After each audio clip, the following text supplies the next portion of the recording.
Ron Newman, a championship's brewing. Sweet 16. The San Diego Sockers are back-to-back MASL Ron Newman Cup champions. You think I'm jumping out the window? Tavoy Morgan says, I ain't done. He's got his 5th goal of the game in the 3rd quarter. For Childs, his header, goal! Childs bends to the far post, goal! It's Williams back to Pereira, his shot, saved by Pardo, the save of the year! And he's got Gutierrez, and Christian Gutierrez will shoot and score! Churras with a step to the middle, to the left foot, still open, shoots, he scores!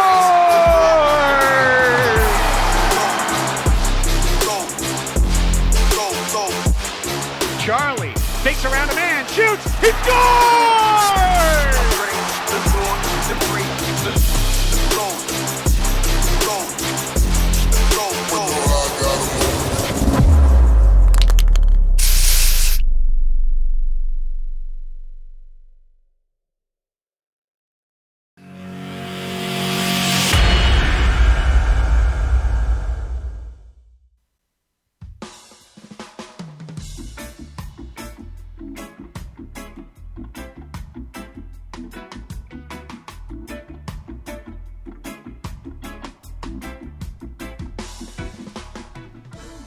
Hello once again, everybody, and welcome to Soccer's Overtime, your weekly look inside the San Diego Sockers and the Major Arena Soccer League, coming to you live on Twitch. We are 2 days late, but circumstances forced the issue as we are now 26 and a half hours away from the showdown Friday night at Pechanga Arena, San Diego, the Sockers and the Chihuahua Savage, where San Diego will have one chance to get 2 wins in one night. That's what's standing between San Diego and a 3rd straight trip to the Ron Newman Cup Finals. Craig Elston with you, joined as always by Jerry Jimenez. El Señor Jimenez, ¿cómo estás? Estoy bien. Cansado, pero bien. No, it's good to be back, man. Yeah, I mean, we get to talk about a game that was a very difficult game. I think it was a fun game to watch, but also not so fun on a lot of aspects. I'm excited to talk about it with you. And good to see everybody here in the chat as well. Welcome back in on a Thursday night today, but it's still Taco Thursday, I would say. Happy 420. I see in the chat as well. Welcome in, everybody. So what's happening, man? How you feeling? I mean, should we just get into it? Let's start talking about this. It's been a very interesting time. We get to kind of dissect it a little bit, right, Craig? Yeah, that's what's happening on tonight's show, my friend. We are right back in this same spot we were a year ago, back at home on the brink, Chihuahua in town. We'll look back at that frustrating match 1. We will be joined at the bottom of the hour by my defender of the year. Mitchell Cardenas will be here. He'll join us live ahead of San Diego's final practice. The boys are practicing tonight at the arena, and it was maybe the wildest week of MASL Gonna MASL. We're going to talk about that. We're going to talk about the awards. We'll probably rant at least a little bit somewhere in there, right here on the show of record in the Major Arena Soccer League, Soccer's Overtime. Thanks to everybody who's joining us live.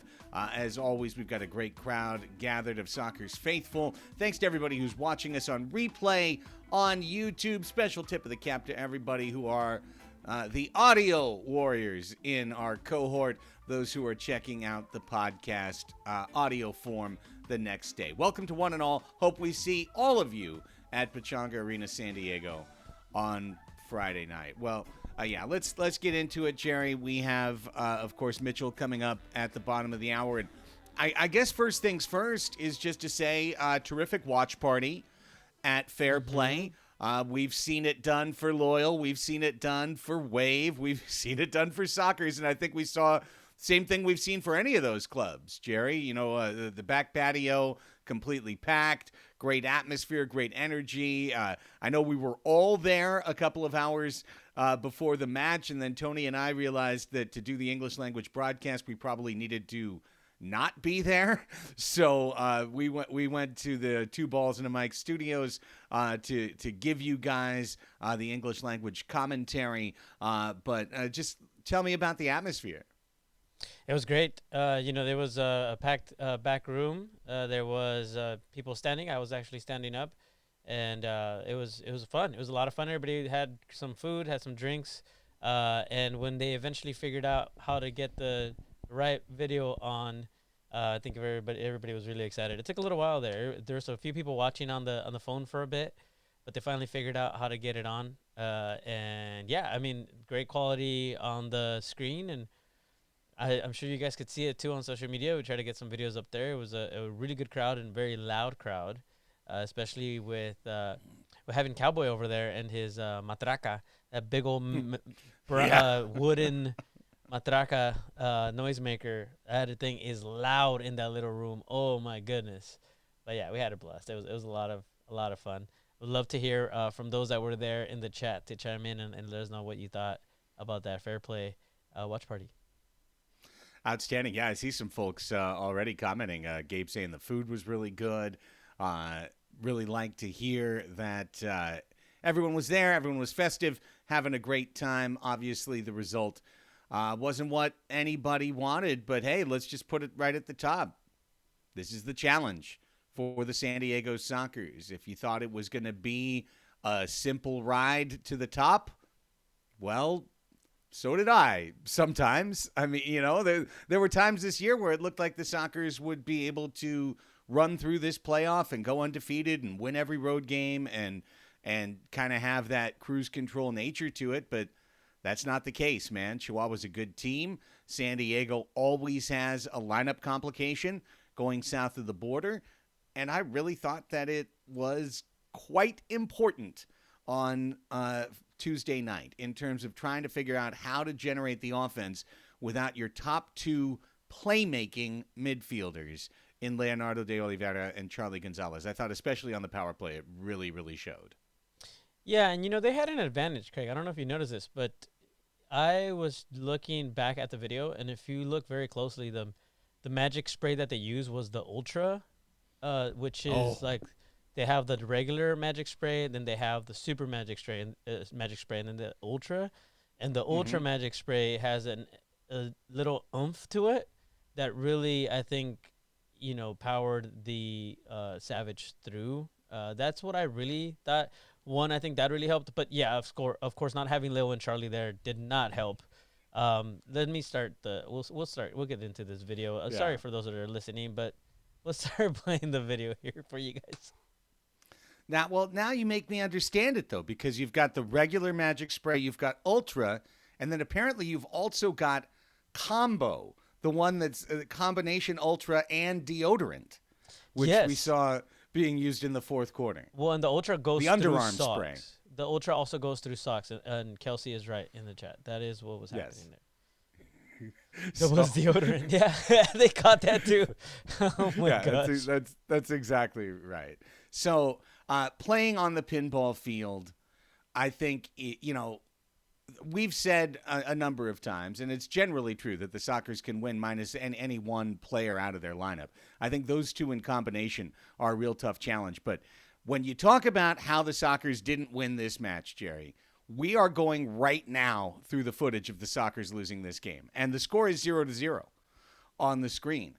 But San Diego, as you just saw, was 100% gifted a power play early in the first quarter when the player Medina for the Savage raced like Maradona. In fact, Carlos and Jimmy said it on the Spanish language broadcast, trying to do the hand of God, and got called for the blue card. And then after the Sockers failed on that power play, they get another one for too many men, for Chihuahua doing a bad change on their own field. And the end result of 4 minutes of first quarter power play, the best chance was, you just saw it, for the Savage. A short-handed chance that Boris Pardo made a great save on. A really frustrating quarter made doubly so when the first goal went in such a greasy fashion here. Just a little scrum and a roll-in hospital ball over the line. Yeah, it was really tough to see Sockers not take advantage of those two power play opportunities, especially because they were absolute gifts. And it's a bummer, man. I looked back at this too because obviously in the watch party, you can only catch so much, and I was trying to keep track of everything. But man, how did we not take advantage of those? Two of them back to back, and then obviously just a super frustrating finish to that first quarter with the goal going in for Chihuahua. I mean, I don't know. It felt like we were off a bit on the night as a whole unit. I do not put blame on not one single person. I think just as a unit, we felt off, and the first quarter was very, very telling, and that's how it felt for the rest of the game, honestly. Well, and as frustrating as 1-0 was, to see it turn to 3-0 in a quick hurry was even worse. This goal really didn't feel good, and the springy plastic board bounces higher and farther than Boris thinks, and Boris has to wind up being down on his knees watching a ball headed over him pretty gently into the net, to be honest, by Cañas. He barely even has to lift to get this nodder of a goal for 2-0. But this is the one that really frustrated me watching it back. Set piece, okay, but Pee Wee's right there. He's right there. Yeah. And slow to react to the ball. This is a ball that needs to be cleared. Boris goes down to stop the ball. It needs to be cleared here. And instead, wait, what? And the next thing you know, the ball is in the net. Very, very frustrating to get to 3-0. However, 3-0 is a place we've seen the Sockers be a few times this year, right? At Dallas, at home against Monterrey. We've seen this team go down 3-0, and we've seen them rally back. And they did rally back in this one, and it took some individual efforts from our forwards in order to get the job done, Jerry, because, again, and I'll repeat it as a theme, without those midfielders who could slow the game down, without the midfielders who could control the tempo, Charlie, Leo, the guys who step on the ball, the guys who can work themselves out of discomfort, it became a helter-skelter type game, and that's what Chihuahua wants. They want that helter-skelter. Yeah, no, 100% agree with that. That was a silly one, too, there. And we see in the second quarter, Escoto getting hit in the face. There's a lot of unnecessary back and forth in this game, and obviously, the antics there by Chihuahua could be frustrating. But at 3-0, the antics get started. We, of course, have been able to come up from that, and like you said, we did. And it starts with this beautiful goal from Craig Childs. Man, just perfectly placed, right? What was there to do there for them? The ball bounced perfectly to him. He's able to get his left foot in. And luckily we have, who is that, Felipe, that sees it, gets out of the way, just lets it go. He sees there's an opportunity there. Rather than getting in the way, he moves out of the way, and ball goes in. I mean, it's just open space. Take advantage of it for a 3-1. Felipe getting out of the way is kind of the theme of the first two goals, as you see 3-1 there. Yeah. And 3-2 comes up with Felipe both getting out of the way and also kind of screening Berna on this play. If you watch, he's right on Berna when Tavoy digs himself out of the corner and gets the goal. Just about enough, I'd say, to get Valdivinos upset. But, Felipe making a parenthesis here. Left parenthesis. Right there. I see that now. What's funny is I don't think I had really noticed that until just now. Yeah. And Berna is directly to the right of this left parenthesis. He's inside the parenthesis.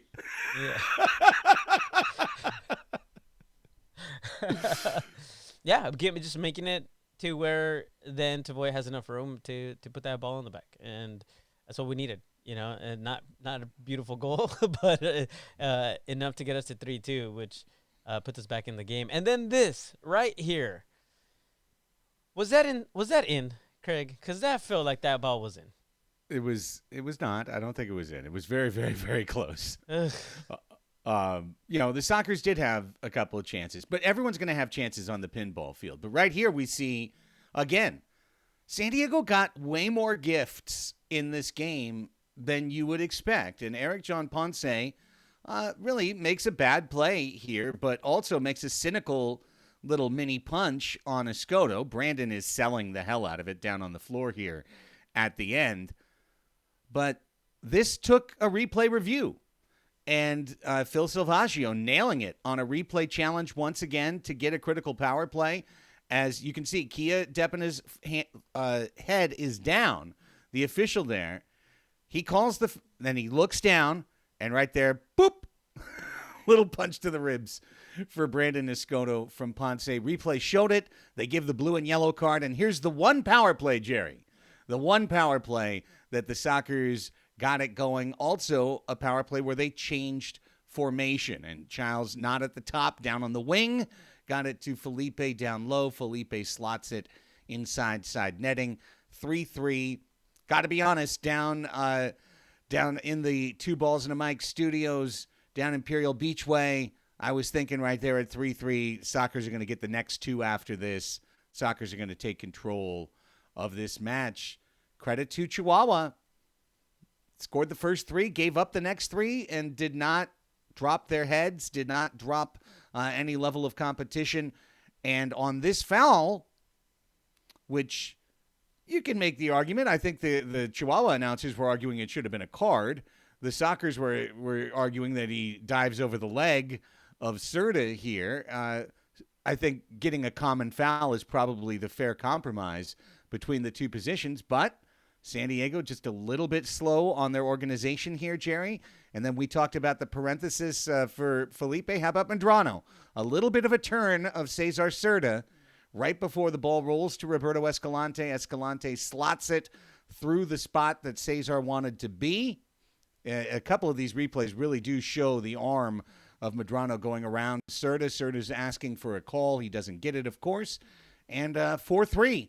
Escalante, man. Big goals at big times for Chihuahua all season long.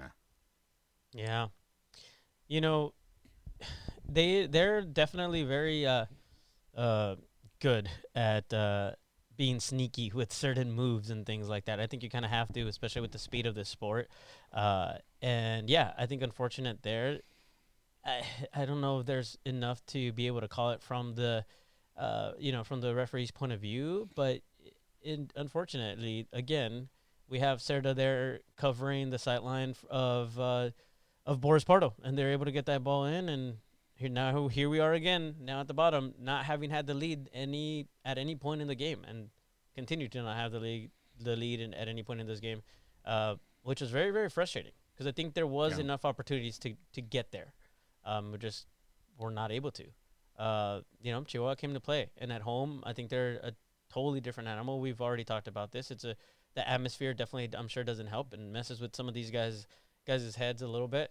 Could tell it was a very, very loud place. And I do have a question. As we're going and seeing the fifth goal go in for Chihuahua. Yeah, this was a beautiful goal by Jorge Rios. Best goal of the match for either team.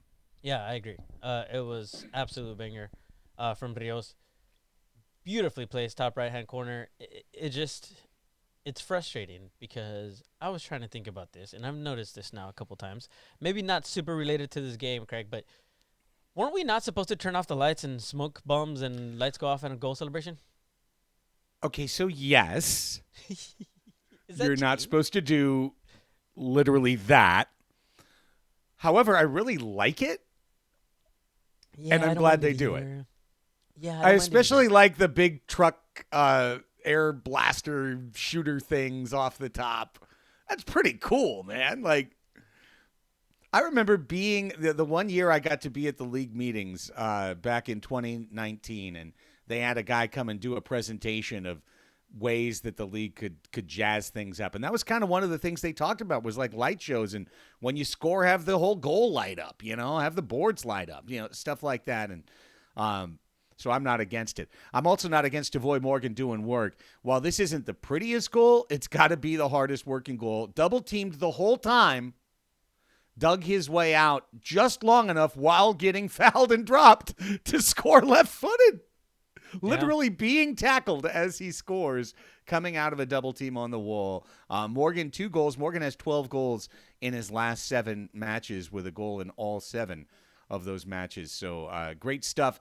Tavoy also took a lot of punishment in this game. We saw earlier the hit to the back of the head from Cañas, and now here he gets an elbow in the back of the head once again, and it's all part of being a target forward. It's not necessarily dirty play. That's physical play. That's what you expect. That's what you kind of sign up for. But you can see the number of times that there are Sockers down on the floor, whether it's Escoda, whether it's Pollo, whether it's Tavoy. The difference is, sorry, but the difference is our boys get up and don't require a stretcher or a half a can of Ultra Spray, and the game continues. That's the difference. We can talk about the time wasting a little bit later, but really, we look to the fourth quarter and we look to this call as Rojo swings the leg out, clips the leg, gets the foul, and Sockers on the defense a lot in the fourth quarter. In this 5-4 situation, it got down to 6 minutes, Jerry, before you had the Pee Wee penalty that led to the power play that wound up being, even though Chihuahua didn't score on it, we're getting closer to it. We're seeing some of the chances right now. And Berna, we could mention Berna here for a second. I thought he did his thing, right? He commands his space on that pinball field, I think, very well. He's an excellent bumper in the pinball field. Yeah, we have to, sing praise where it's due. I think that Berna did a fantastic job on the night. He came in and he had some really good saves and really prevented the Sockers from doing what they needed to do. So, at this point, you're thinking, all right, let's keep our heads on straight. Let's make sure we don't cause any issues where they're not needed. And when Rojo went out and that leg extended, I knew it was going to be called. You have to be more careful about that stuff. You have players around you, and his leg just flailed out. There was no reason for that. I think that was a fair call on the foul. It was. And as we were looking through and we get to the 6-4, I think here it was really the point where defensive breakdown once again, where we should have had some opportunities. We were not able to complete the ball in the back of the net. It really it took it took like an instant for our captain to come in and change that up and bring us up one goal, but it was just too little too late at this point. It didn't feel like we were gonna able to. I kept telling myself, we got this. We're gonna tie it up again. We've done it already. We're gonna do it again. But really deep down, it felt like this was kind of the end point. Like, this was the last goal that we were going to be able to get. It's just the way that everything was going through for me in this match. I don't know, man. Again, it's just something felt off. And Chihuahua came to make it feel off for everybody, I think. Yeah. First off on that goal, it's seconds after that power play on Pee Wee expired. Pee Wee runs back into the screen. But as we've seen the Sockers score multiple times at home in that situation, that can be when your defense needs organization the most, is when that fifth player comes scrambling in and everyone's role changes. Here we see the Sockers' final gift. And this was truly a gift to the level that the disciplinary review committee went back after the match, presumably Chihuahua turned it in, and rescinded that yellow card on Ponce. Ponce was given a yellow card for delay of game. It was listed on Eddie's video as dissent. It was delay of game, and the league went back and determined it wasn't delay of game, and as such, Ponce is available, if he can travel, to be in the lineup on Friday, because he got a red card for 3 cards, and they took that away. Nonetheless, at the time, the Sockers got this power play with 2:40 left, down 1, and you thought for sure they're going to net this one. The best chance coming to the far post, Serta looking for Gutierrez on the far post, and a really dynamic slide tackle, which I believe is coming up just moments from now on this highlight reel, which I thought as the ball was being passed it was going to be a goal, and you have to give the Savage credit, but then the clock runs out, and 6-5. Chihuahua wins, sellout crowd, over 2,500 inside Corner Sport Arena, completely packed. And the Savage get the result. They get the result they had to have. They got their result of the year. They defended their home floor. Give them credit, you know? I mean, there were obviously very frustrating elements of this match. You know, on our English language commentary, I definitely think I was getting frustrated in the last 5 minutes with the 3, 4, 5 different times that they stopped play to kind of lay around on the field. Certainly that sparked a few comments in the Twitch chatter. I'm not really worried about that. We comment on the game and we tell you what we think. Nonetheless, hey, it is part of the game. You know, is it a part that we love? No. Is it something that's commonly done at all levels of soccer to some extent, some way? Sure. I mean, there was a moment last night in the match we were at, the Wave match, where player got a ding and, you know, stayed down for a good 3 minutes. I think it was Kelsey, like just, you know, getting settled, getting herself right. The difference is Outdoor has stoppage time and slaps every second on the back end, whereas here, the idea with the clock stopped isn't it's to get everyone back their breath. It's to get the top defenders back on the floor at 100% stamina. That's the idea behind the stall. And nonetheless, it is what it is. I want to make something wins. really clear, though, Craig, because I'm saying, you know, that something seemed off on the night. The team seemed off.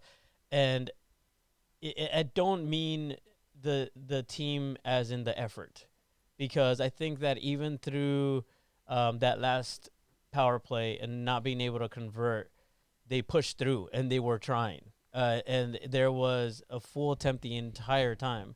I think, you know, we've always said this before, cooler heads prevail, and I think the Sockers did a great job of keeping their heads on and not being frustrated by some of these antics. It was just, you know, not our game.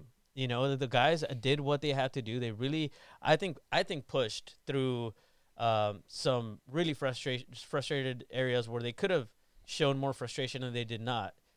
They pushed through that entire power play all the way through in hopes of getting that tie at the end. It just was not there for us, unfortunately. But I think it was just the I don't know, man. Like, there's something about that arena that I think gives off this feeling to me specifically. I'm not the only one that feels it watching any game of Chihuahua, whether it's against the Sockers or anybody else in that arena.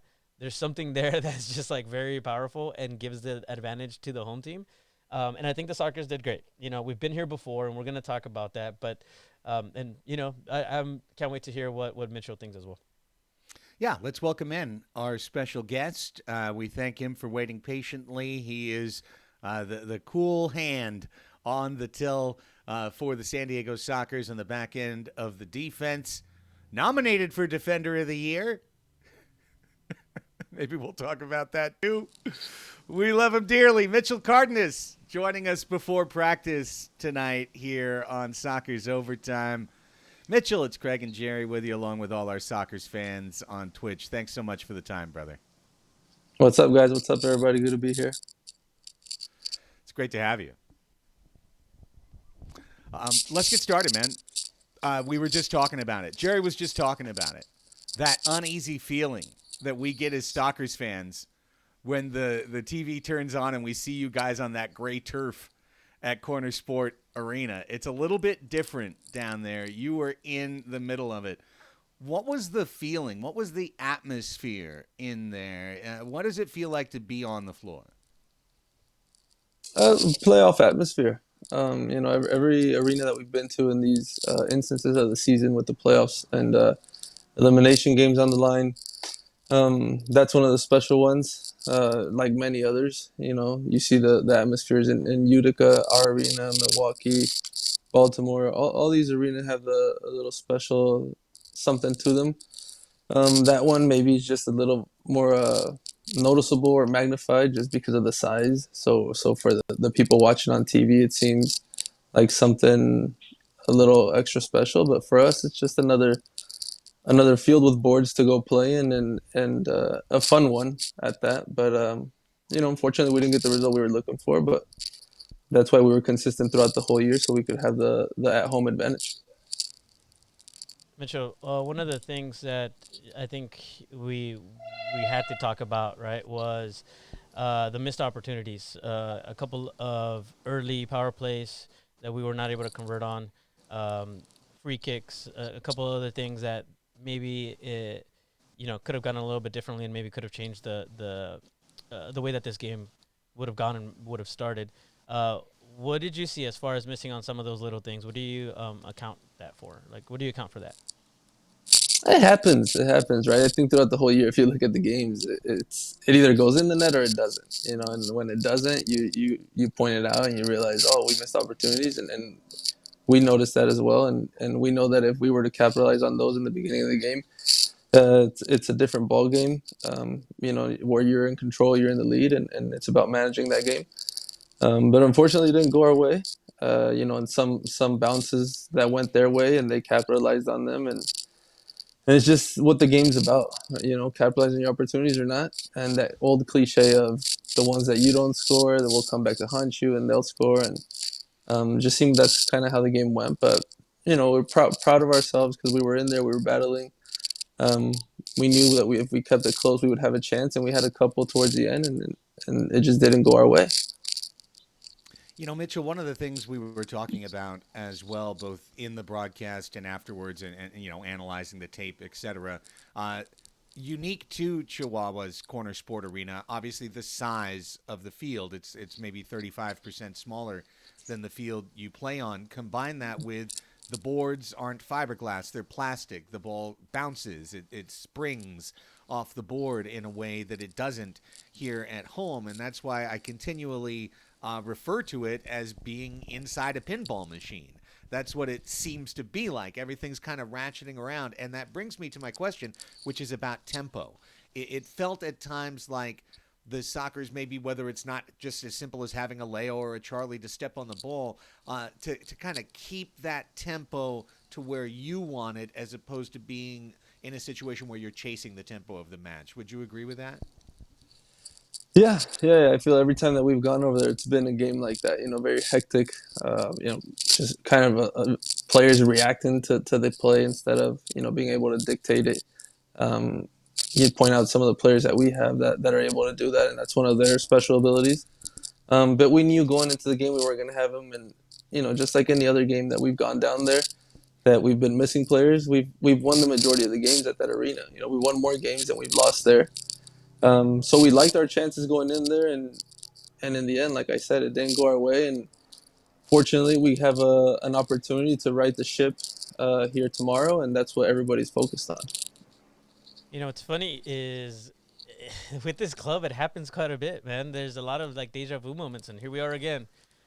Coming in one game down, but we've been here before, and we were able to get through it. And I think that your guys' mentality as a team has shown that it's much stronger. When you're kind of facing adversity, when you're now coming into this game, again, having already experienced this before last season, what can you take away from that and bring into this game now, from last season into this season? Right. Yeah, it's difficult just because every year is different. The players, personnel, whatever is going to be different. I think the one experience we have is just everybody's personal experience combined as a group. And everybody being able to be leveled and calm when it comes to this game, but at the same time chomping at the bit to get it going and to take control of this match. And I think the main thing is that we're focused on just one game. Everybody keeps talking about let's push for the third game, blah, blah, blah. But for us, just about one game. You have to win one game or else you don't see the next one. So it's just about winning a game, which we've done very well in the past 2 seasons here. And, before the COVID year, the club had done very well as well. So it's just about keeping that going and focusing on the next 60 minutes and coming on top, and then we'll go from there. I love hearing you say that, Mitchell, because even talking today at work to your coaches, to your general manager, that mental side is what comes up a lot, and it's so easy for us, right, and for us on the broadcast to talk about, well, the Sockers have one chance to win twice, Chihuahua has two chances to win once. I mean, those are facts, obviously. Nonetheless, you guys have to be goldfish, right? You have to go Ted Lasso on this. You can't think about anything. You have to forget everything, and you have to focus on what's right in front of you, and that's the way to success. Right, and if you look at the games that we've lost in the past two seasons, we've lost one and came back and won. Right, we never lost two in a row these past 2 years, so that gives you a little outlook on what this team is about and how we can bounce back and how everybody will be ready to perform tomorrow no matter what. All right, I'm gonna bring something up that I hate talking about this, and I'm sure you're not gonna love talking about this either. But we talk about it on the show, the MASL awards. They're interesting to say the least. I think that we can all agree on that. And there's always gonna be the people that think that no, it was perfectly fine the way that that's voted for it, whatever. But as a whole, I would say kind of your reaction to the MASL awards just as a whole. Yeah, as a whole, I only really focus on what we have here. So I was very proud of the guys that were able to be on the ballot and the winners that we had. Very proud of them, and obviously they know that it's a team game. So everybody contributed to them being nominated and getting those awards, and we all feel part of that award as our own.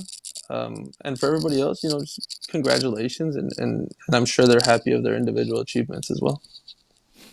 Yeah, some team achievements are that you guys, for the second straight year, led this league in defense. For the second straight year, you were the only team to not allow 100 goals in the regular season. You're the only team that has a playoff shutout this season. I think there's a lot that it's clear this defense is capable of doing within this league, whether or not people look at what this defense does or whether or not they just open up maslsoccer.com and click on the leaders page. Right, which is mainly what American sports are based off of, right? Like every league here is a stats driven league, and sometimes it works in our favor as well. When we have guys who are getting a lot of points and they're not nominated, that's kind of what we go to as our first argument as well. But listen, I think everybody here knows what value they bring, and as teammates, we know what value our own teammates bring as well, coaching staff as well, and that's really all we can really focus on, man, because that's who you rely on, that's who you battle with. And yeah, it's nice to get acknowledged by the league and your peers and whatever, but at the end of the day, everybody here is focused on one thing, and everybody knows what that is. You know what? Absolutely. As we're focusing on what's important going ahead and what we should be focusing on here on Soccer's Overtime, I have to say that what we should be focusing on, and we're going to start, Craig, right now, is the Soccer's Overtime Awards. And congratulations, Mitchell Cardenas. I believe you are Defender of the Year and the Soccer's Overtime Awards. Soccer's Overtime Defender of the Year. We are fair. But it's true. You did it. Like we have been saying this for a while, and since we have you on, Mitchell, really want to give you praise for that. We truly believe that you deserve it, that you're deserving of it. You've shown, what a true Defender of the Year looks like, and just your performance throughout the entire season, which is what we look at, is what the entire season has been for you guys and what you guys have been able to do as a unit. We love what this club is doing and continues to do as a club, as a team effort. And I think that everybody's mentality and kind of looking back at some of our other interviews, everybody sounds exactly the same. Everybody's on the same page about the mentality, right? We just move on and we see the next game, and that's all it is. But we truly believe, that you should have been there. And I think a lot of us in the chat, a lot of the fans listening here believe that too. So for what it's worth, sir, Soccer's Overtime Defender of the Year Mitchell Cardenas. We're gonna get you some your favorite tacos or burritos from anywhere up north soon. Yep. Favorite tacos, favorite burritos. Whatever you want after the season is over, because obviously you need to be prepared and healthy and all of that. But after that, and you get a break, I'm gonna take you out. We're gonna have some lunch, man. On us, on Craig. Craig's gonna pay. Yeah, no, yeah. On Craig. No, thank you guys. I appreciate that. Means a lot. But yeah, like I said, I know what I bring to the table, and the team knows what I bring to the table, just like every other individual on this team that we rely on. So that's all we can really focus on is ourselves, our team, our teammates.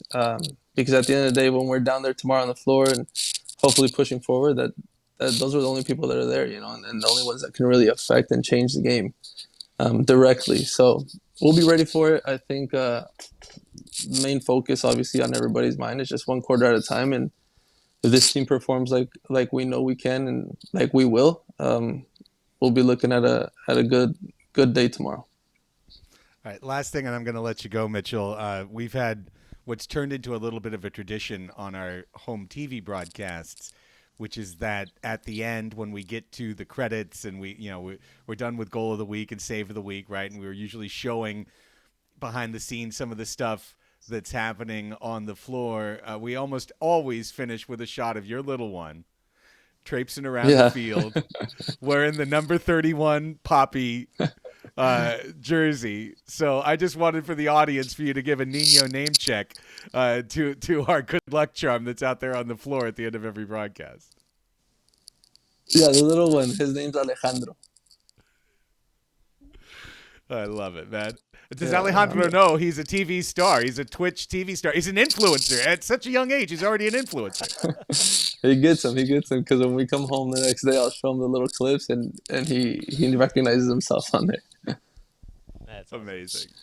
Well, we want to do that again tomorrow night. And the Sockers have been a dominant home team, the most dominant home team in the MASL. You've made that place a fortress. I'm going to just tell you on the way out, Mitchell, we've been reaching out. A lot of folks from other clubs are coming. I know some of the San Diego Legion rugby boys are coming out to cheer you on tomorrow night. Some guys from the All Blacks from New Zealand's, exalted best in the world rugby team are going to be out to cheer you on tomorrow night. So you've got the city of San Diego behind you. Relax, have fun, go out there, get the job done, my friend. Thank you so much for the time. Yeah, and to all the listeners, bring out everybody you want, all your friends, family. It's a good show. It's an exciting sporting event, and we'll be coming out with a good result tomorrow.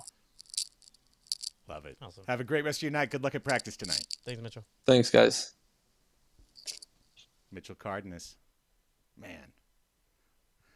Just like when we have the captain on, I feel good when we talk to Mitchell every time. His experience in the sport, outdoor, indoor, and his leadership skills shine through in the way that he speaks and the way that he expresses himself. He is, he may not say too many words, but what he does is completely makes sense. And I think, kind of shines a light on the mentality. Again, the mentality of this club is what's going to get us into that championship game. We've been here before.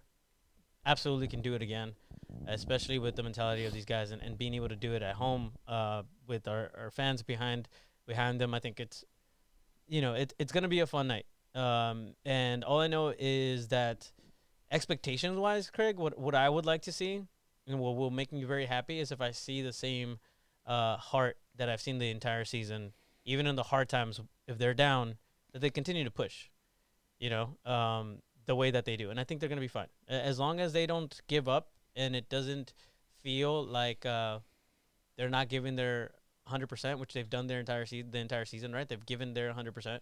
If they do that, I mean, regardless of the result, like I said, sometimes it even comes down to bad luck, right? I think that this last game kind of shows that and what can happen.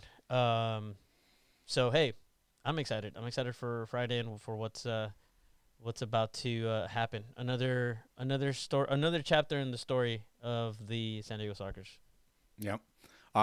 Yeah, I just teased that there with Mitchell, but it's true. Yesterday, Jerry, I got the chance. I was invited on a TV show on the air with Sully and Tommy that's on KUSI on weekends. And they had a couple of Legion guests on next to me, and I just got like so lucky to get the chance to sit next to and to chat for a while with Ma Nonu, who is like literally a global superstar. And I mean a global superstar. 2-time Rugby World Cup champion for New Zealand, 2011, 2015. 20 years professional rugby experience. He is one of the faces of the sport in the world, and he plays here in San Diego, which is incredible because, as he said, when he goes back to New Zealand, you know, he walks down the street and he gets mobbed.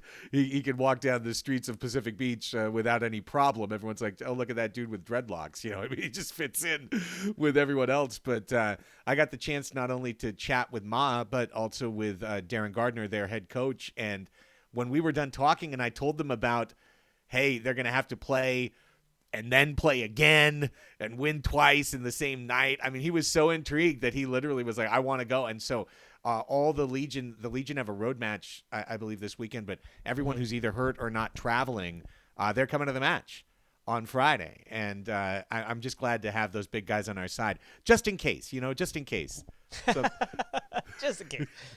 You know what's cool? I just got to experience my first rugby game, and it is a blast. And I know that this is indoor and it's a soccer's podcast, but if you haven't had a chance, of course, after we win the cup, you guys should go and enjoy a rugby match. The San Diego Legion, it is a great, great show, great atmosphere at Snapdragon, great production value, and it was a really fun time. And even though I didn't know all the rules, they do such a great job of explaining it during the game that it makes sense and you understand it and you enjoy it. And these guys, I swear, probably Manonu's right leg is as thick as my entire body. Oh Like my these God. guys' legs are huge. These dudes are big. So yes, I am glad to have them in the house too, Craig, just in case. you never know. I'm going to ask him just to sit by the press box, just in case some of those Twitch commenters try to make it gosh. IRL. Yeah. I got Ma on my side. We'll be fine. No, I'm really That's excited, and also just a large cohort from the Loyal front office is coming, from the Wave front office also coming. So it's great to see local soccer support.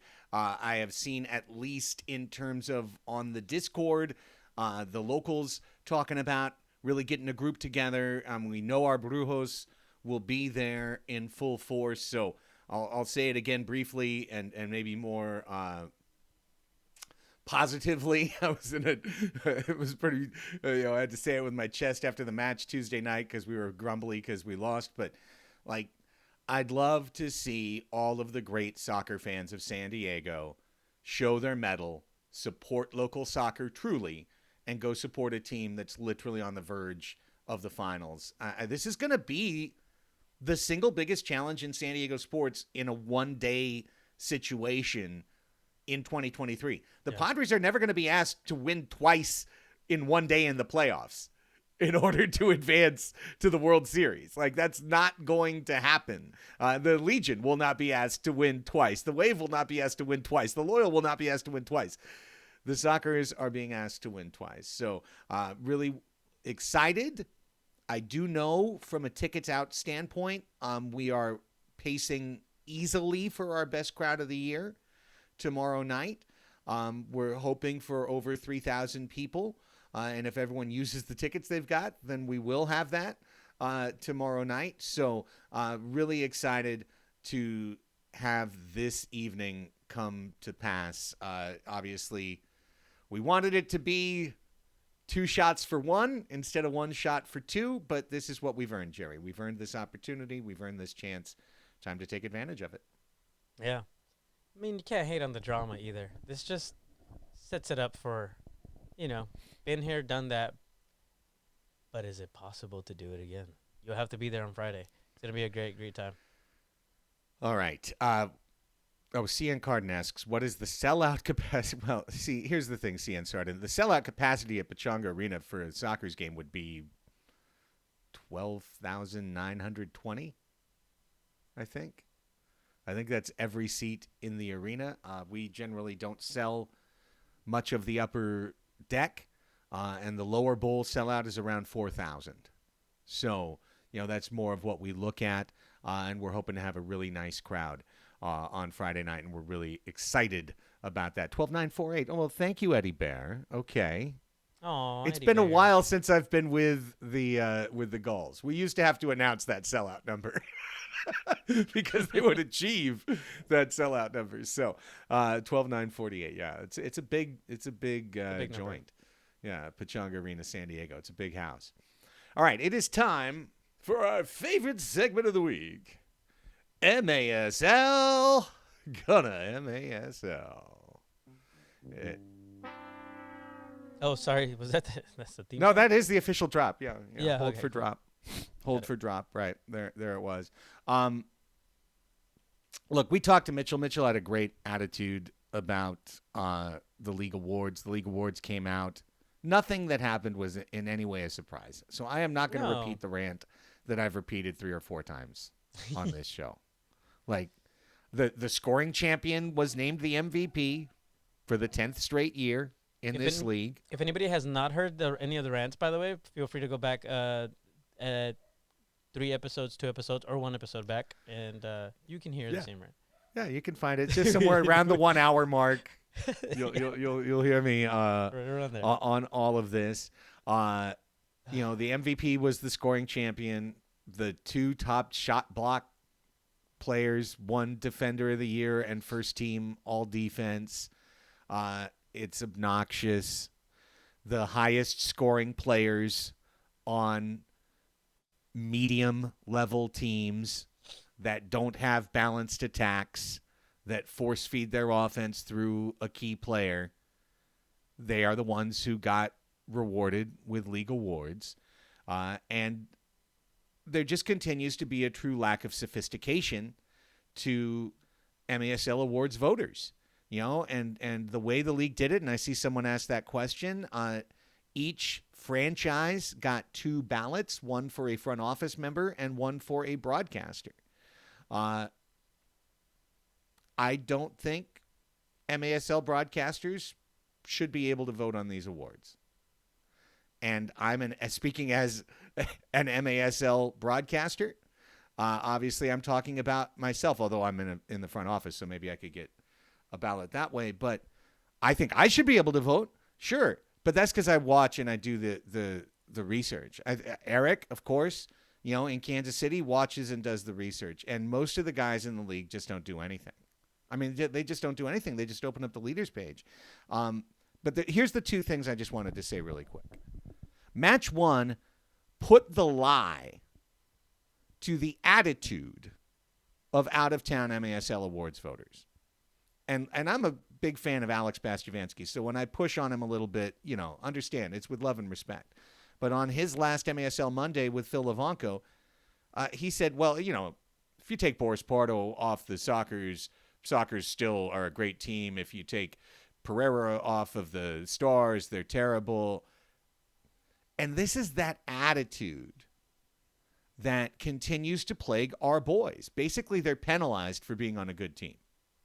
Our guys are penalized and disqualified from award contention because they're on a good team. And there continues to be this, what I would describe as a lazy conceit. It doesn't matter. You guys are going to win the cup. And the cup is what matters.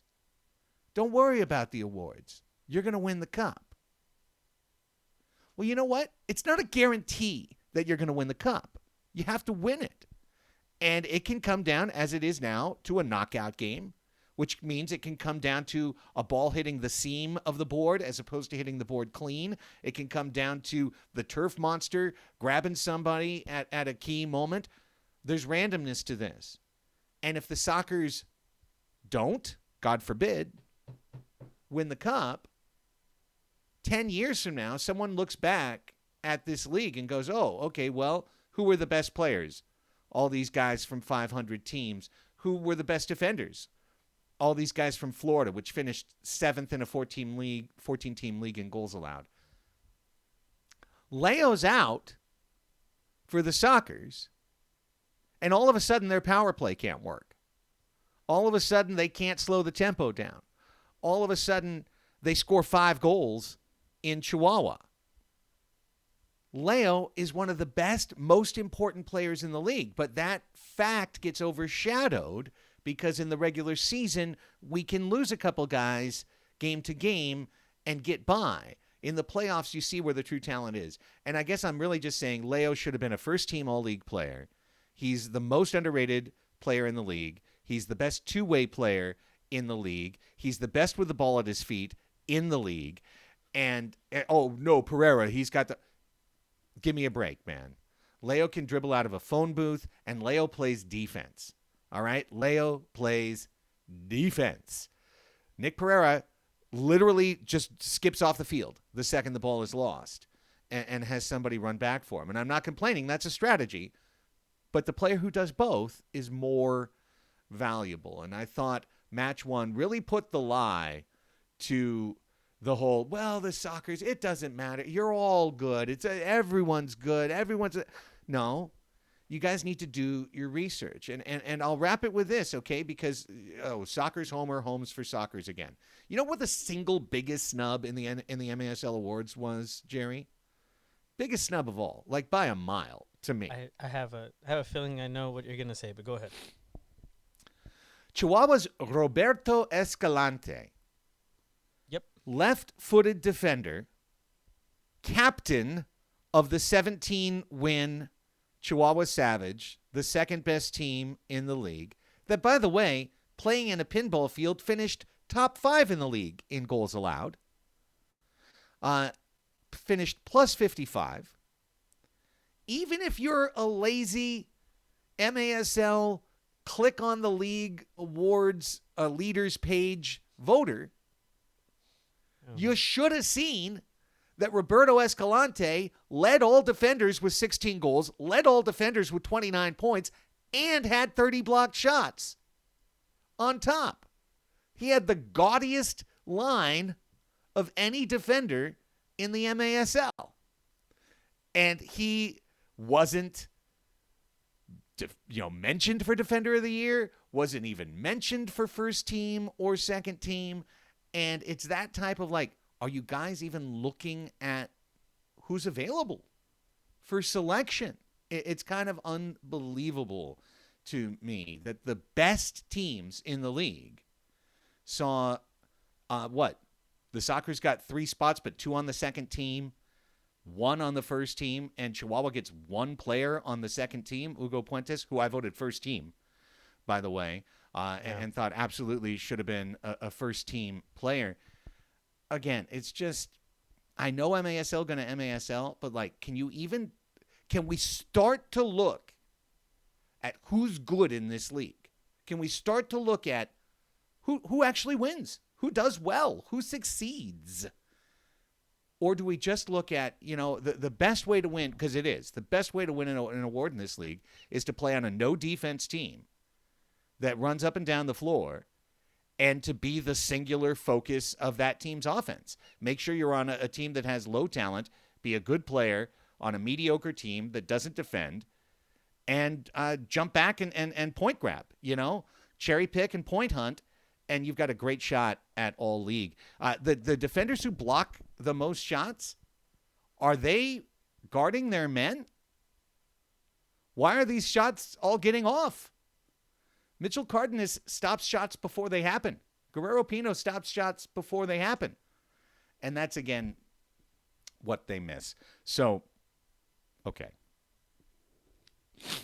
Again, were there any surprises? There was literally no surprise. No, congratulations to our very own Phil Salvaggio, Coach of the Year. I think that is... I would have been very, very upset. I was upset, but I would have been even more upset if, 1, Phil did not win Coach of the Year, and 2, if Boris Pardo didn't win Goalkeeper of the Year. So congratulations to both of them. Very, very deserving, more than deserving. To put a little bit of a happy ending to that part of it, even though I think we both agree, Roberto Escalante should have been in there. But again, we do what we can with what we have, and what we have is Phil Salvaggio, again, Coach of the Year, very well deserved, and Boris Pardo, Goalkeeper of the Year. I think there was no way that those two were not going to get it. So, hey. Yeah, because there wasn't a team that started 0-4 and then got their way up to 12-12. Yeah. But if there had been, that coach would have gotten Coach of the Year over Phil. Just like they do every single year. Hey, it is what it is. And so really, but I mean, again, that's just my lament. As a guy who's got that historian's like thought process, like this great team now, if you don't win it, it's hard to show in the records how great this team was. You know, and so that's what frustrates me. Do better. My message to at least 2/3 of the voters, it's what Logan Roy said to his kids the last time he saw him. I love you, but you're not serious people. You know what I would say too is, as we're talking about MASL Gonna MASL, this podcast, of course, is a soccer's podcast. However, we are also, both of us and everybody that's listening here is a fan of the league and the sport of indoor, and we want the best for it, right? And so when there is something that we have to call out, I think as fans, we need to talk about certain things. And one of those things, Craig, is, in addition to everything that we just talked about, is what in the world is going on in Baltimore? Yeah. Okay, so as the show of record in the MASL, as the show that everyone tunes in to listen to, we won't spend the time that we would have in a different parallel universe talking about what didn't happen, because it didn't happen. So there are some folks Milwaukee way who know some of the things that didn't happen, that could have happened, that almost happened, and enjoy that tea. I hope you enjoy the vintage of that tea. Baltimore has no home matches the rest of the way. Baltimore doesn't have any availability at Seco Arena. And we, of course, have talked about this multiple weeks on the show. However, the league had to wait almost 2 days for Baltimore to agree to admit to their situation that they have no home matches and to not bow out of the playoffs and instead to play on the road.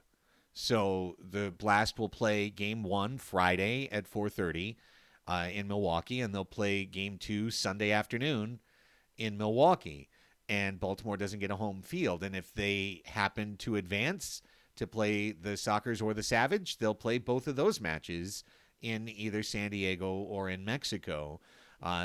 Baltimore has no home matches the rest of the way. And I guess the only thing that just really gets to me, Jerry, in terms of like what's above the surface is how long did they know? Like, how long did they know? Because I do know for a fact, and listen, you can hear spin, you can hear talk, you can hear stuff on other podcasts, you can hear maybe, stuff leaked. But two things are a fact. Every team in this league had to secure playoff dates as part of the bylaws of the league. They had to secure potential playoff dates months ago. It's not like the MASL on, the third week of March goes, oh, hey, guys, by the way, there's playoffs next week. Do you have any dates? Maybe you should ask your arenas. Yeah. And, I mean, if I said that was what the MASL did, I mean, they probably did do that a few years ago. I don't know. But that's not what they're doing. That you have to know months in advance. So did Baltimore communicate with the league months in advance? We're going to have no dates in April.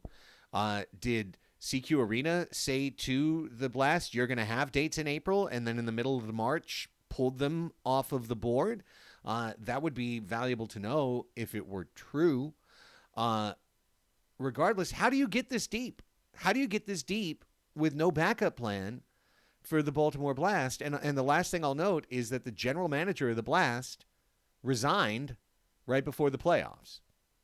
So there's been tension in the front office of the Blast, what that it is, prior to all of this. So, for a franchise that's won 10 championships, and you'd really love to see 26 championships combined go head to head in the MASL Ron Newman Cup Finals. It's just a shame, man. It's just a shame what's going on. And the very, very, very last thing I will say is I have had some contact with some players in Baltimore. I will not spill anyone or betray anyone's confidence, but they weren't necessarily aware of what was going on, and then they became aware, and the reaction is just exactly what you'd think.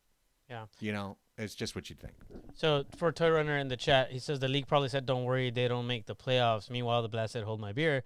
If that was the case, I would argue then that would have had a backup plan, especially knowing that there was a possibility of them getting into the playoffs. I mean, we've known for a long time now how the playoffs were going to work.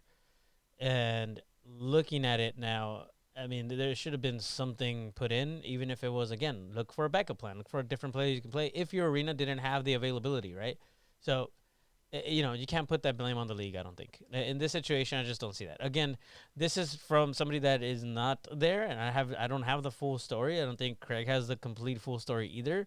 But from what we know, we were making just kind of an educated guess on what is happening over there. And honestly, it was that, they weren't prepared. They were not prepared for what could happen if they were to make it into the playoffs.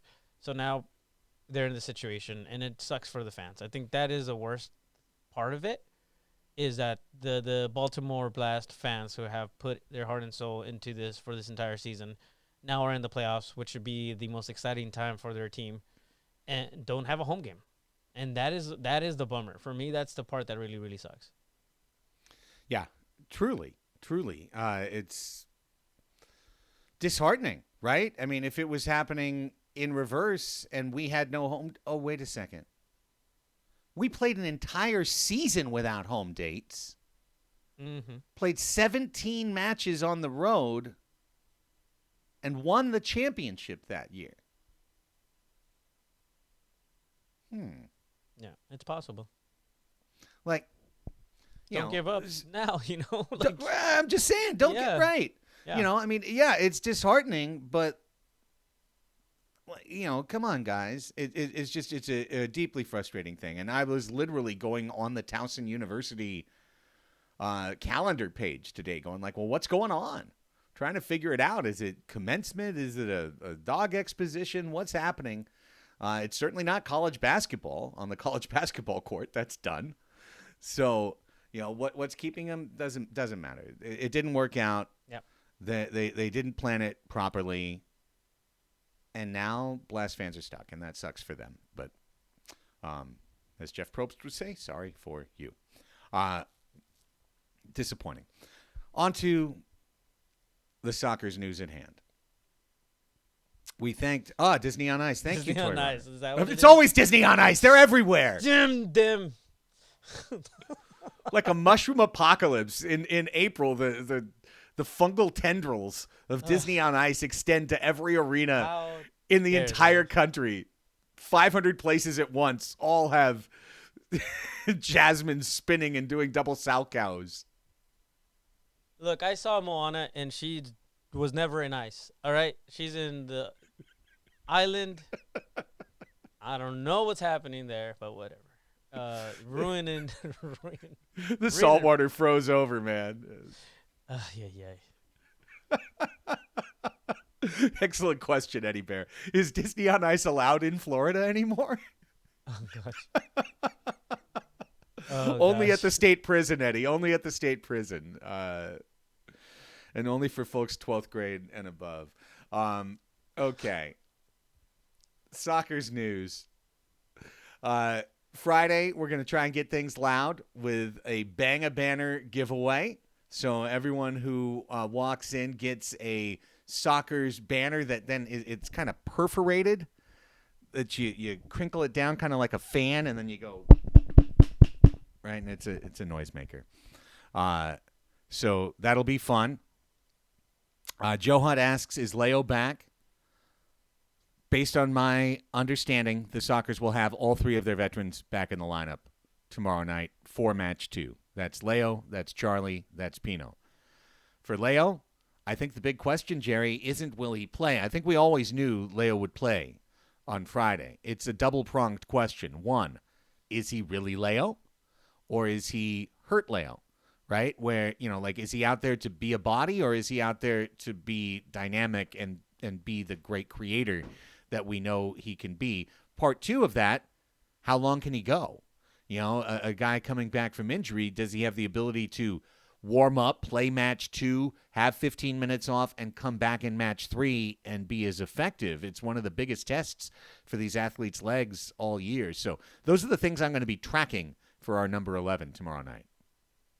Yeah, that's going to be a big part of this story, right? And he clearly was missed in this game against Chihuahua in Chihuahua. So it's going to be very interesting to see, something we all want to look out for and hope the best for Leo. Obviously, we all hope that we see that 100% Leo, but, would we still be able to do it? Of course, absolutely. But are we better with 100% Leo? Yes. I mean, that's undoubtedly. So, yeah. And part of that, too, is the 2-game situation. And what is Coach Phil Savaggio, Coach of the Year, Phil Savaggio, going to do as far as maybe saving some guys for that second game? What will happen there? And I think he knows what he's doing. He did such a fantastic job last year, as we saw. I would expect something similar, maybe not exactly the same, but now with this injury of Leo, I think it changes things quite a bit. So we'll see. Yeah, and when you think about kind of the strategic keys for Friday night, we talked about a lot of it with Mitchell, but I really think the mental side of this game is so important. First, speaking tactically, Chihuahua, and we've got the graphic for this tomorrow night on the broadcast, but they're a completely different team on the road than they are at home. And when I say a completely different team, I don't mean a completely worse team. I mean a completely different team. The Savage average at home 9.5 goals a game and allow about 7.5 goals a game. On the road, they average about 5.5 goals a game, but they allow 4.5 goals a game. So Chihuahua's defense comes to play on the bigger fields in the United States of America. They can play on the hockey field. They can defend on the hockey field. Where the Savage have struggled is in generating that same type of explosive offense when they come north of the border. And this, I think, is truly where we're going to see the effect of the injuries on the Chihuahua side, Jerry, because both La Roca and Torres did not play on Tuesday night. The early dish that I got today is that Puentes will not be on the trip, but that Torres is probably going to give it a go on Friday, and it'll be the exact same thing. Like, how healthy is he? Is he effective when he plays, or is he just out there? And can he keep it up for 4 quarters and then into a second game if needed? I think those are the real health keys for Chihuahua, because San Diego has done a really good job every time they've played Chihuahua here at Pechanga Arena of shutting down their offense. 4 goals is the most Chihuahua has ever scored in a match against us here in San Diego. Yeah, I think it's, something that we really need to follow, guys, is going to be exactly what the story will be at Customs with getting that Ultra Magic spray as well through. What are the... That's a great point. Yeah, like how much of it are they going to need? What is that going to be possible if that magic spray is actually allowed in the United States? Because, we might, can we borrow that for Leo a little bit? Just a little, just a minute. Tiny bit. Especially if I don't know if they're going to bring their athletic trainer, but I'm sure our very own Mr. Paul Savage would love to try that stuff out. I don't think I've ever seen him use the Ultra. He usually has a regular one, and that does the job. So we're gonna buy 5 spray cans of wood shellac. That's what you called it on the broadcast, and we were dying at Fair Play because everybody kept going, man, Craig is on one today. He's really. I like to try and keep it funny, right? I mean, as you know, I like to speculate in a comic way, a humorous vein. Does somebody work in TSA? This would be, I mean, like, I'm not, we got to take all the advantage that we can get. All right. Can we create an immediate ban on No dark importation of arts. the Come on, Ultraman no Destroyer? dark arts. Yeah, no, we're just gonna give them axe and shellac and say, here, try. This is the American Ultra. It might not feel better, but you smell great. Just one on each side, fire away. Well, those are the health keys. I think try pepper spray. um, I'm not sure. That's Kelsey, Frowned maybe upon. not. Frowned upon. Maybe not the pepper spray. So, just looking at the mental keys, I look at two things, Jerry. Obviously, you'd love to craft a narrative arc for tomorrow night that went something like San Diego builds a 3-0 lead. Yeah. And the difference is, unlike in Chihuahua where a 3-0 lead is going to pinball away, what you want to do is you want to put the Savage into that mode where they start thinking about game 3. Like, hey, you know what? Maybe we need to marshal our resources. Maybe we need to back off a little bit. Maybe we're not going to push through the 60 minutes. Maybe we're going to put our chips in on the 15-minute game. There are various forms of the match 2 that go that way, right? San Diego's up 4-1 at the half. Is Chihuahua going to put all their effort into coming out and winning? I mean, sure, right out of the locker room, but if they get 5-7 minutes into the third quarter and they haven't turned 4-1 into 4-4, at what point do they kind of pull the parachute and look to match 2? That's what the Sockers want tomorrow night. The Sockers want to have the type of shape of match 2 where really the other team starts looking forward to match 3. What you don't want to see is the shape of the match where it's Chihuahua that comes out with the good foot, that comes out feeling confident. The Sockers come out a little bit erratic. The Sockers come out a little bit in their heads, knowing what the challenge is. Maybe the crowd, they're a little bit not rattled, but feel that anxiety. And all of a sudden, now you're chasing the game.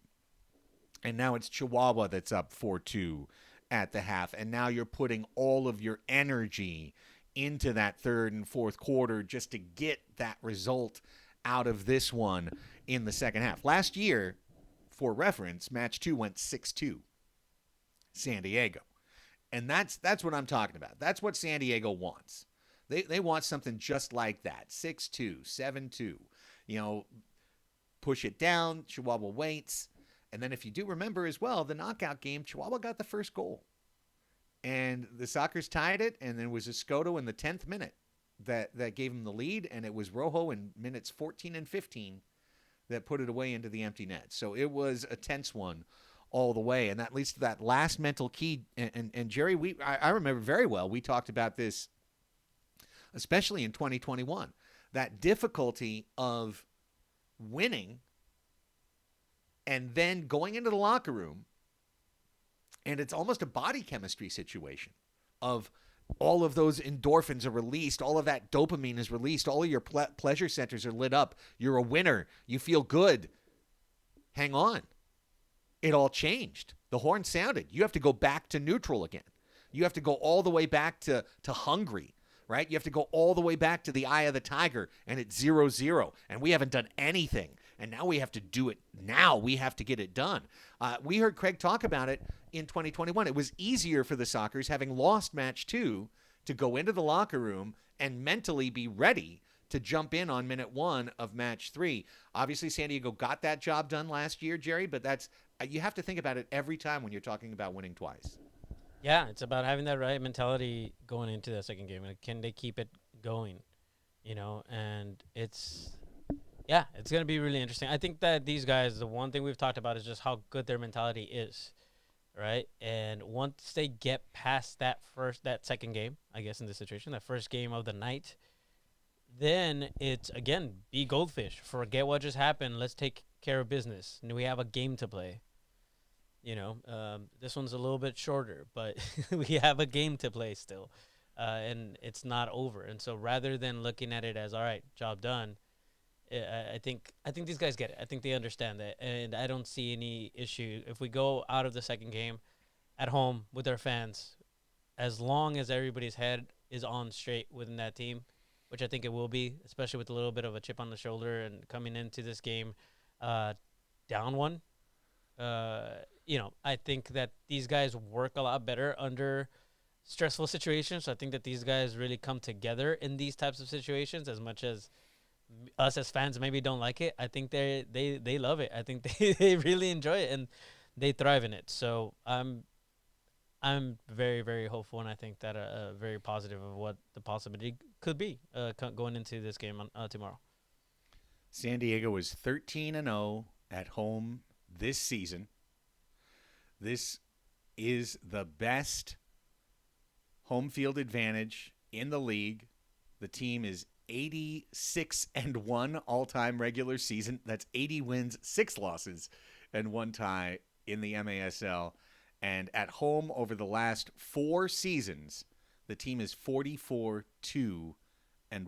44 wins, 2 losses, 1 overtime loss. For Chihuahua to make it to the finals, they're going to have to put another number on that record. They're going to have to add a loss onto that record, and it's up to San Diego not to make it happen. All right, we've gotten to 6:30. I want to get out of here. Can't wait to see everybody at the arena tomorrow night. I like what Toy Runner said. Strap in. It's going to be a long night. It's going to be a great night. We're looking for a 2-match night. We'll have all of the action for you. 2 places. Join Nate Abrea, myself, Melissa May, and Emor Villa for complete coverage of this one in English on MASL_soccer here on Twitch. Join our friends Tony and Chiva right here on the San Diego Soccers Twitch channel for Spanish language coverage of the Soccers and the Chihuahua Savage live from Pechanga Arena. All of that tomorrow night, 7:30 time. Crazy Canuck, you can watch it right here. He says, anyway, can I catch the game in Canada? Well, you found this channel, so you're good. You'll hear it in Spanish here. You will hear it in English on Twitch on the channel MASL_soccer. Can't wait to have everyone there. Jerry, let's go Soccers, baby. Let's go. We got this. I can't wait to hear about, all of your guys' experience at this game. Again, it sounds like it's going to be a great crowd. Craig, let's do this again. Next time we do it, I want to be smiling. Let's go. Yes, absolutely. For Jerry Jimenez, for Mitchell Cardenas, and for all of our great Soccers fans listening, I'm Craig Elston. We will see you Friday. Getting off at 6:30 because guess what? It's Tatismas. Fernando Tatis Jr. is about to rejoin the Padres. I'm going to go put my hat on. I'm going to go put my El Nino shirt on, and I'm going to go watch Tatis hit a bomb in Arizona. Until then, for everybody, I'm Craig Elston. See you Friday at the arena, and go Soccers!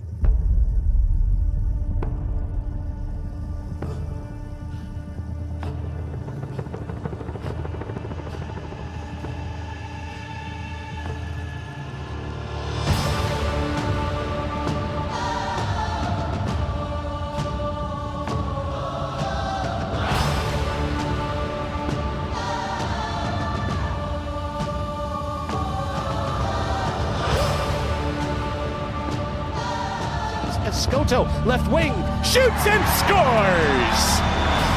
Juras! In the won't end, will Serta end it? Here comes Cesar Serta! Cesar Serta! Score! He ends it! And he sent the Soccers home happy! Así, pégale, pégale, pégale, pégale, pégale! No! It's golden! It's golden! It's Golden Gutierrez! The San Diego Soccers are back-to-back MASL Ron Newman Cup champions.